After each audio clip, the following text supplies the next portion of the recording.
Nagpapaulan muli ang shear line sa bansa. Apektado nito ang Visayas at ang Mindanao. Ang Amihan naman ay patuloy nagdadala ng malamig na panahon, lalo na dito sa Luzon.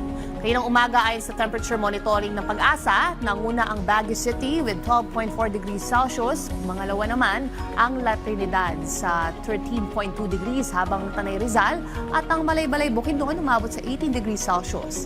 At dito naman sa Quezon City, umabot sa 19.2 degrees Celsius. Sa Luzon, bukas makararanas ng mahinang pag-ulan at maulap na panahon sa Cagayan Valley at Aurora. Isolated rain showers naman dito sa Metro Manila. Posibleng makaranas naman ng kalat-kalat na pag-ulan sa silangang bahagi ng Visayas, partikular sa silangang Samar. Sa Mindanao naman, makararanas ng kalat-kalat na pag-ulan at maulap na panahon sa Dinagat Islands, Surigao del Norte, Surigao del Sur at Davao Oriental dulot ng shear line. Space update naman tayo para sa ating trivia. Isang pambihirang celestial phenomenon ang matsyempohan ng Aurora Borealis. Iba rin ang dating ng kuha mula sa labas ng planet Earth.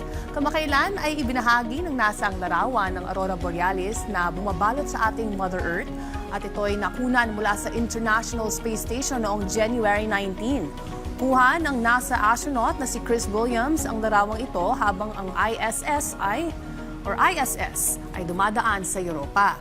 Ang Northern Lights na kadalasang lumilitaw malapit sa hilaga at timog ng hemispheres ng Earth. Nagaganap ito kapag ang Earth ay tinamaan ng isang malaking daloy ng energized particles tulad ng malakas na solar storm.